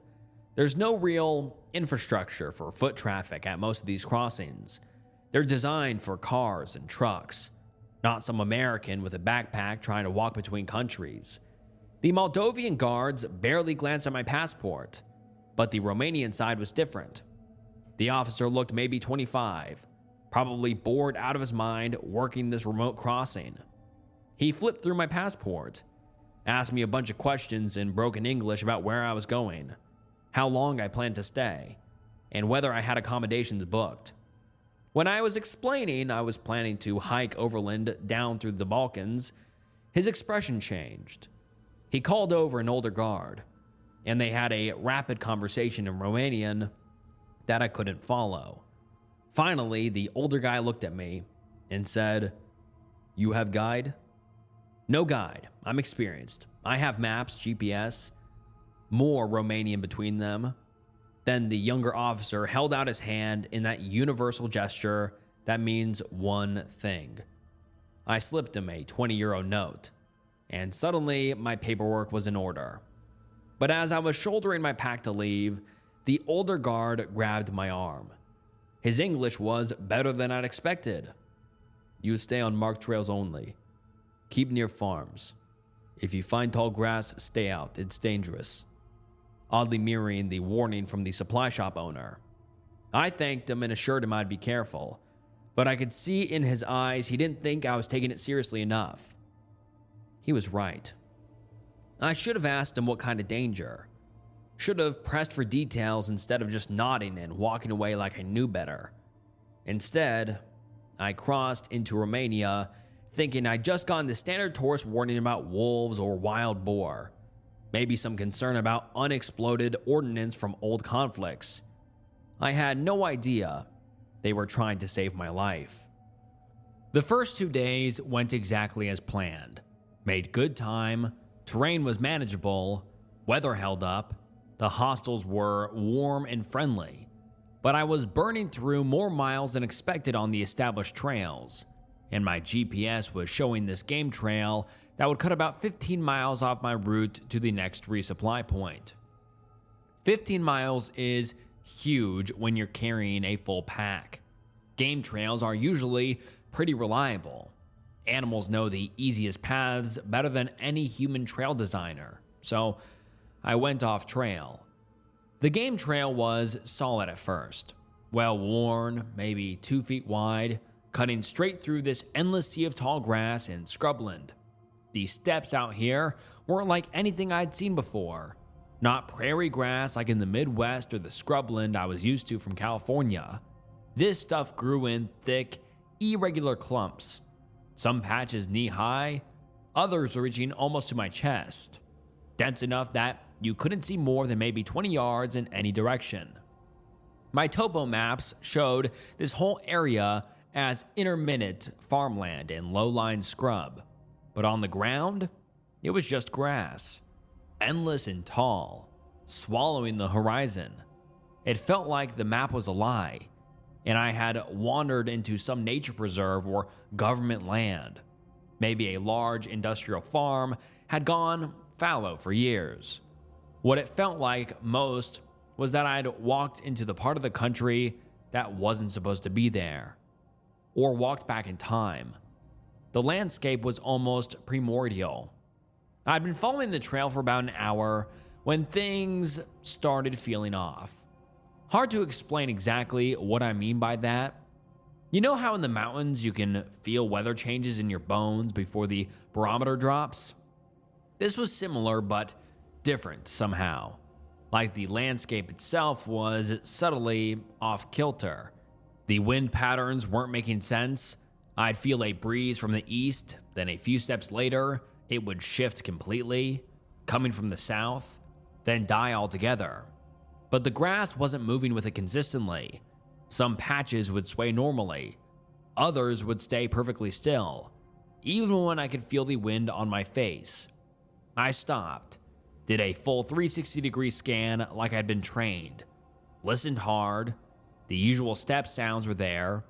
Insects, some distant bird calls, that constant whisper of grass moving against itself. Nothing obviously threatening, but my gut was telling me something different.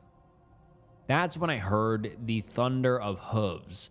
A whole group of wild boar came crashing through the grass, maybe 30 yards to my left, running flat out like something was chasing them. Must have been 8 or 10 of them, including a massive sow that had to weigh 300 pounds easy. They were moving perpendicular to my trail and didn't even seem to notice me. My heart rate spiked for a second. Wild boar are no joke if they decide you're a threat, but they were clearly running from something, not at me. Probably spooked by my scent and bolting for safer territory. I laughed at myself, took a drink of water, and kept walking. But that feeling of being watched never went away. And now I was starting to notice other things. Patches of grass that seemed to move independently, flowing in patterns that didn't match the wind, always just at the edge of my peripheral vision, always stopping the moment I turned to look directly. Something was tracking me through the grass, something that knew how to stay hidden. I had maybe 2 seconds between seeing the grass part and the thing hitting me. It came from directly ahead, staying so low to the ground that I barely caught the movement, just this ripple in the grass, like a boulder rolling downhill, except boulders don't move that fast, and they sure as hell don't have teeth. I did what I thought would work with aggressive wildlife, threw my pack hard to the left, hoping to distract it, and drove right into the thickest patch of grass I could see. It was a gamble, but I figured anything was better than just standing there. The thing didn't even glance at my pack. I hit the ground and immediately tried to roll, get my feet back under me, but something clamped down on my left leg just above my ankle, like a steel trap covered in sandpaper. The pressure was incredible, like it was going to snap my tibia in half. Then it started dragging me. I'm telling you, I've been in situations before. Rock slides, flash floods, and even had a mountain lion stalk me for half a day in the Sierras. But getting dragged backwards through tall grass by something you can't even see clearly, that's a whole different kind of terror. My hands clawed at everything. Grass roots, rocks, anything to slow down the drag. The thing was hauling me like I weighed nothing, maybe 30 or 40 yards through this maze of vegetation. I could hear my jacket tearing, felt the ground scraping against my back and shoulders. My hiking pants were getting shredded against whatever was holding me. I tried to twist around to see what had me, maybe get a good kick in with my free leg. But every time I lifted my head, all I could make out was this shape that seemed to shift and blur, like it was made of the same grass and earth it was moving through. Then suddenly, it let go. I scrambled backwards on my hands and ass, putting distance between me and whatever was out there. Heart hammering so hard, I thought it might burst. My leg was on fire where it grabbed me, but everything still moved, which meant nothing was broken. The grass around me was completely still. No movement, no sound except my own ragged breathing. But I knew it was still there, watching me. I sat there in the grass for maybe 30 seconds, trying to get my breathing under control, when I noticed something was wrong with my leg. The bite marks were deeper than I'd thought. 4 puncture wounds, 2 on each side of my calf, like it had grabbed me with oversized fangs. But that wasn't the scary part. The scary part was how the skin around the wounds was already starting to change color. At first, I thought it was just blood pooling under the skin, normal bruising from the pressure. But bruises don't spread that fast, and they sure as hell don't turn that shade of greenish black. The discoloration was creeping outward from each puncture, maybe a half an inch in diameter already, and I could feel this weird tingling sensation moving up toward my knee. Venom. The thing had injected me with something. I've been bitten by rattlesnakes before, an occupational hazard when you spend enough time in the California backcountry. I know what venom feels like as it starts working through your system.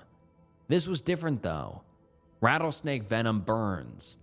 This felt cold, like ice water spreading through my veins. My hands were shaking as I rolled up my pant leg to get a better look. The puncture wounds weren't bleeding much, but the skin around them was starting to swell.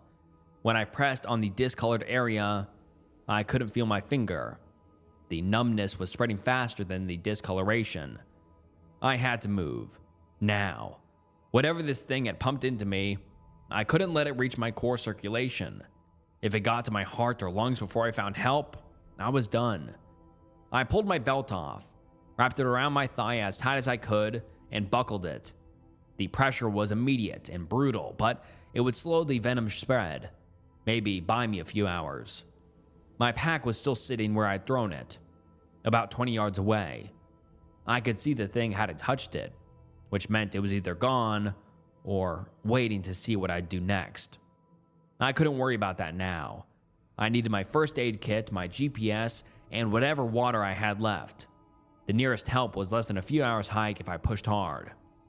I just had to make it that far before my leg rotted off.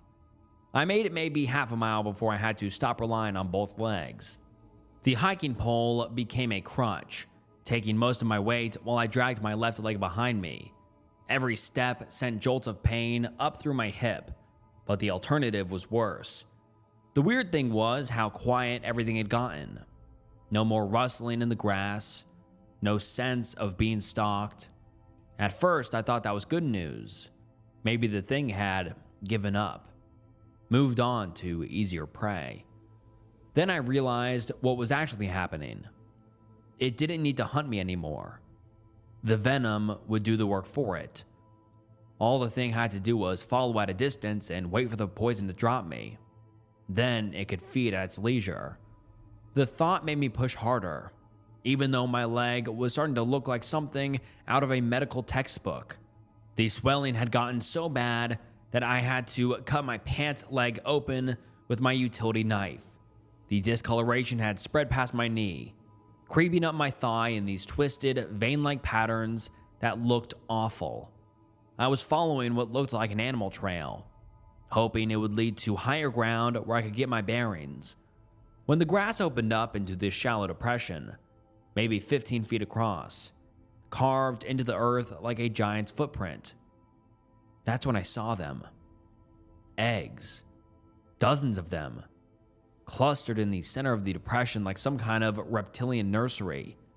Each one was about the size of a football, with shells so thin they were almost transparent. I could see things moving inside, dark shapes that shifted and pulsed with their own rhythm. But what made my stomach drop wasn't the movement. It was the color changes. The things inside the eggs were cycling through different hues. Brown, green, gray, like they were practicing camouflage before they even hatched. I had stumbled into a breeding ground. The adult that had bitten me wasn't protecting territory. It was protecting its young. And if there were eggs that developed, there were probably other adults nearby. Maybe a whole family of these things, waiting in the grass around the nest. I backed away from the depression as quietly as I could, trying not to disturb anything, trying not to think about how many more of them might be out there. My leg felt like it was on fire now, the numbness replaced by this deep, throbbing ache that pulsed with my heartbeat. I had to get out of here. I had to get away from this nest and away from this entire area. However far these things claimed as their hunting ground, I needed to go beyond it before the venom finished whatever it was doing to me. I gripped my hiking pole tighter and started moving again, twice as fast as before, even though every step felt like my leg might snap in half. An hour later, I forced myself to stop. My body was shutting down whether I liked it or not. I found a patch of slightly higher ground where I could see maybe 50 yards in each direction and collapsed against my pack. The GPS said I still had 5 miles to the nearest buildings marked on the map. A farm, probably, maybe a small village. 5 miles normally wouldn't even register as a real hike, but with my leg the way it was, it might as well have been 100. I made myself eat half a protein bar and drink some water, even though my stomach was cramping up. Dehydration would kill me faster than the venom if I weren't careful. The irony wasn't lost on me. Here I was, following basic wilderness survival protocols, while something actively trying to digest me from the inside out. This wasn't the first time I've been in serious trouble in the backcountry. I got bit by a diamondback in Joshua Tree about 6 years ago. Had to hike 4 miles back to the trailhead with my leg swollen up like a balloon. Spent 3 days in the hospital, but I made it out. There was that time in Colorado where I got my foot wedged under a boulder during a river crossing. Took me 2 hours to work myself free. and by then, hypothermia was setting in from the snowmelt. I was shaking so hard I could barely grip my gear, but I got myself to shelter and rode it out. The point is, I had been hurt before. I'd been scared before. I knew how to push through when everything in your body is telling you to quit. But this was different. Those other times, I knew what I was dealing with. Snakebite, hypothermia, dehydration. There are protocols for that stuff. Treatment options. This thing that had bitten me, I had no idea what its venom was designed to do, how fast it worked, what the end game looked like. I caught myself starting to roll up my pant leg to check the wound and stopped. I didn't want to know. Whatever was happening down there, looking at it wasn't going to help anything. All it would do was freak me out more, maybe make me panic when I needed to stay focused. 5 miles. That was the only number that mattered now. I shouldered my pack, adjusted my grip on the hiking pole, and started moving again. One step at a time, like always. Just like every other mountain I'd ever climbed, every trail I'd ever finished. The difference was, this time, the mountain was trying to kill me from the inside. I was maybe 2 miles closer to the farm when I saw it again. This time I had the advantage. I was coming up a slight rise, using my hiking pole to pull myself along, when something made me stop. Maybe it was the way the grass looked odd about 30 yards ahead, or maybe my subconscious picked up on movement that didn't match the wind patterns. Whatever it was, I dropped low and stayed perfectly still. At first, I couldn't make out anything unusual, just more of the same endless grass, swaying in the afternoon breeze. Then the breeze stopped, and one patch kept moving. The thing was massive, easily 12 feet long, maybe more, with the bulk of a saltwater crocodile, but completely different in every way. Instead of 4 legs, it had 6, 3 on each side, spaced evenly along its body like some kind of prehistoric centipede. But the weirdest part was watching its skin change. I'd seen chameleons do their color shifting thing before, but this was on a completely different level. The creature's hide rippled and flowed through different patterns. Brown earth tones, green grass colors, even the dappled shadows where sunlight filtered through the vegetation. It wasn't just changing color, it was changing texture too, mimicking the look of dried grass stalks and broken earth so perfectly that even knowing exactly where it was, I kept losing track of its outline. The head was pure nightmare fuel, flat and wide, kind of like a cobra, but proportioned for something 10 times bigger. When it turned slightly, I could see these yellow eyes scanning the area with an intelligence that made my skin crawl. This wasn't some dumb predator operating on instinct. This thing was thinking. 6 legs. I'd been hiking and camping for over a decade, studied wildlife biology in college, and spent time with rangers and naturalists all over the world. Nothing I'd ever heard of had 6 legs and looked like that. This was something completely unknown. Something that had been hiding out here for who knows how long. I had to get a picture. Nobody would believe this without proof. And if I didn't make it out, at least there would be evidence of what killed me. Moving as slowly as possible, I pulled my phone from my jacket pocket. No service, like I expected, but the camera still worked. I lined up the shot, zoomed in as much as I could, and held my breath. The shutter click seemed to echo across the entire steep. The creature's head snapped toward me instantly, those yellow eyes locking onto my position with terrifying precision. I pressed myself into the grass, trying to become part of the landscape, but I could hear it moving now. Not the heavy thrashing I'd expected, but this smooth, almost silent gliding sound as it flowed through the vegetation toward me. I closed my eyes and tried to stop breathing. My leg was throbbing in rhythm with my heartbeat, and I was sure the thing could smell the infection, the venom, whatever chemical markers I was throwing off as its poison did its work. The sounds stopped maybe 10 yards away. I could feel it there, waiting, testing the air. Seconds crawled by like hours. Then, finally, the gliding sound moved away.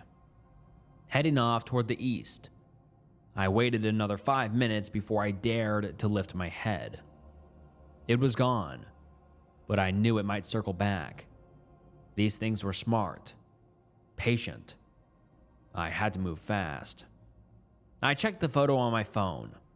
Blurry, but you can make out the basic shape, the weird proportions, the 6 legs.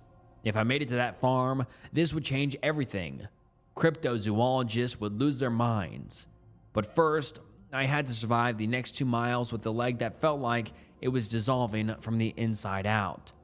The last half mile was pure hell. My vision kept swimming in and out of focus, and I was leaning so heavily on the hiking pole that my shoulder felt like it was going to dislocate. Every step sent waves of nausea through my system, but I could see buildings ahead. Long, industrial structures that had to be some kind of agricultural operation. I stumbled through a gap in a wire fence and onto a dirt road. My legs gave out about 50 yards from the nearest building, and I hit the ground hard, my hiking pole clattering away across the gravel. Voices started shouting in Romanian, footsteps running toward me. I tried to sit up, tried to explain what had happened, but the words came out as gibberish. Through the haze, I could make out the word Agroin Industria painted across one of the buildings, but the rest of the company name kept shifting and blurring like it was underwater. Strong hands lifted me, and I heard someone curse when they saw my leg. One of the workers, a middle-aged guy in coveralls, was pointing at the wound and shouting, "Ambulanta, ambulanta," to someone with the radio. Another voice, older, gravelly, said something that included Blar de Araba. The word sent a chill through the other workers. They all started talking at once, their voices tight with what sounded like genuine fear. Grass dragon. Even through the venom haze, I understood that much. They knew about these things. They had a name for them. My breathing was getting more labored. Each inhale feeling like I was trying to suck air through wet concrete.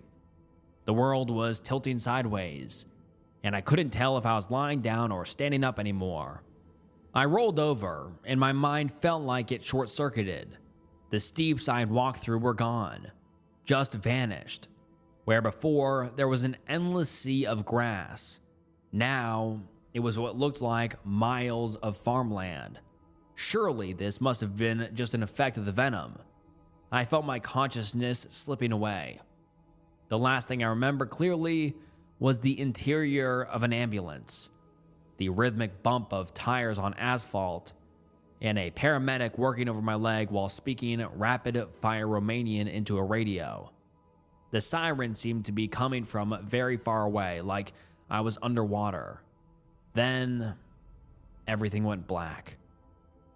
I'm sitting in my study right now, looking at a printout of that photo. 10 years later, and it's still the only proof I have that any of this really happened. The image quality is terrible. You can barely make out the creature's outline through the grass, and the 6 legs just look like shadows and vegetation to most people. I've shown it to cryptozoologists, wildlife biologists, and even posted it on forums dedicated to unknown species. The response is always the same. Obviously photoshopped or camera artifact, or my personal favorite, nice try, but we can spot a fake from a mile away. I don't blame them. If someone had shown me this picture before my trip to Romania, I would have said the same thing. I roll up my pant leg and look at what's left. My leg now ends slightly below the knee. The rest is a steel and plastic prosthetic. Sometimes, when the weather changes My knee aches with a deep, bone-level pain that reminds me exactly how close I came to never making it home. The hospital records from Redacted are pretty sparse. I was there for 6 days. Apparently, I only remember fragments. IV drips, doctors speaking in rapid Romanian, someone asking me questions in broken English about what had bitten me. When I tried to explain about the creature, about the camouflage and the 6 legs, they just nodded politely and wrote something down that probably translated to, "Patient is delusional from venom exposure." The flight back to the States is mostly a blur too. I was still pretty messed up, running on whatever cocktail of antibiotics and anti-venom they had pumped into me. But I made it home, and after a few months of physical therapy, I was almost back to normal. Almost. I still hike, still travel, but I'm different now in ways that are hard to explain to people who haven't been where I've been. When locals tell me not to go somewhere, I listen. When my gut says something feels off about a trail or a campsite, I trust it. And when I'm in a remote country, I pay attention to sounds that don't belong and movements that feel off or don't match the wind. Because I learned something out there that no amount of wilderness expertise had taught me before. The world is bigger and stranger than any of us want to admit. There are things out there, creatures, that evolution forgot to tell us about. Ecosystems that operate by rules we haven't figured out yet. And sometimes, no matter how prepared you think you are, hubris can be just as deadly as anything with teeth and venom. And alright guys, that wraps up 2 hours of some horrifying Reddit stories. I really hope you enjoyed today's video. If you did, make sure you like the video and subscribe to the channel. I appreciate you guys watching. And would you like to see more videos like this in the future? If so, make sure to comment down below and let me know. And also make sure to check out some other videos on the channel. And also make sure to follow my Instagram and follow me on Spotify. It really does help so much. And yeah. Once again, thank you guys so much for watching, and this was Snook, and I'll see you next time. Bye.